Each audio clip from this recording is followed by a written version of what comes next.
Sziasztok! Ebben a videóban egy klasszikus omlós almáspitét fogok készíteni. Az egyik kedvencünk, és meg is mutatom, hogy mi az a néhány tipp és trükk, amivel mindig garantáltan nagyon finom lesz a végeredmény. Az első dolog, ami talán a legnagyobb titka az omlós süteményeknek általában, hogy csak a zsíradékot, valamint a lisztet dolgozzuk össze. Gyors mozdulatokkal, és a lényeg, hogy a liszt szemcséket zsíradék vonja be. Ezután jön majd a többi hozzávaló, és csak is ezután.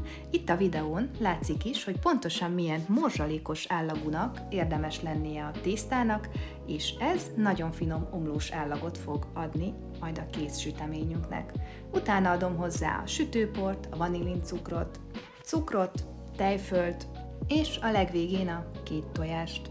A hozzávalók sorrendje persze mindegy, egyszerűen nem maradjon ki semmi, általában végigmegyek egyesével a recepten, és egyesével hozzáadom mindazt, ami a recepthez tartozik. Miután mindent kimértem, az összegyúrás következik. Az omlós tésztánál érdemes minél gyorsabban dolgozni, hogy a zsíradék ne nagyon melegedjen fel, mert egyre ragacsosabb lesz tőle a tészta, amit ugye plusz liszttel próbálunk kompenzálni, a túl sok liszttől pedig pont elveszti azt a finom omlós állagát, helyette inkább egy keményebb tésztánk lesz. Az összegyúrt tésztát vissza szoktam tenni a hűtőbe, amíg elkészítem a tölteléket. Itt megpucoltam néhány almát, és utána egyszerűen egy reszelőben lereszeltem. Ez egy savanykás alma, direkt mindig ilyet vásárolok almás süteményhez, ehhez érdemes cukrot tenni, és mindig teszek még hozzá fahéjat, valamint szegfűszeget. Ez utóbbiból mindig őrölt változatot használok a süteményhez, viszont ezt nagyon óvatosan és nagyon sajnálva kell használni, mert keserűvé teheti a tölteléket, és gondolom megvan az az érzés, amikor beleharaptok egy nagyon finomnak kinéző süteménybe, és van egy mellékíze, egy olyan íz, ami oda nem hiányzik. Na, ezt szeretném mindig kihagyni. A töltelék elkészítése után már csak a tészta kinyújtása maradt hátra. Kivettem a tésztát a hűtőből, megfeleztem, és kinyújtottam az egyik felét. A hűtőzés miatt pont annyira megdermedt a tészta, hogy már nem puha, így kevesebb liszt hozzáadásával is jól nyújtható, valamint nem ragad le. Egy nagyon fontos lépés, hogy az almát kinyomkodom a levétől, hiszen eláztatná a tésztát. Az alma fajtájától és állagától függően lehet alá tenni egy pici búzadarát vagy zsemlemorzsát, de ez a típusú almánál erre most nem volt szükség, illetve mivel ez omlós tészta, az azt jelenti, hogy elég nagy zsírtartalmú tészta, így ezeknél a süteményeknél a tepsit nem szoktam kizsírozni, hiszen nem ragad le.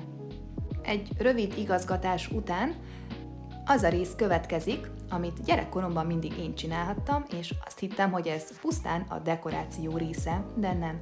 Azért érdemes megszurkálni az omlós tészta tetejét, mert így tud belőle távozni a felesleges gőz, nem reped szét, és nem puposodik fel a tészta. És végre elkészült, nézzük meg, hogy néz ki belülről. Megvágva, egyrészt jobban érezhető a töltelék finom fahéjas, szegfűszeges illata, másrészt a frissen elkészült tészta még omlós és roppanós, másnapra pedig megpuhul, és az az igazi nagymamás almáspite lesz.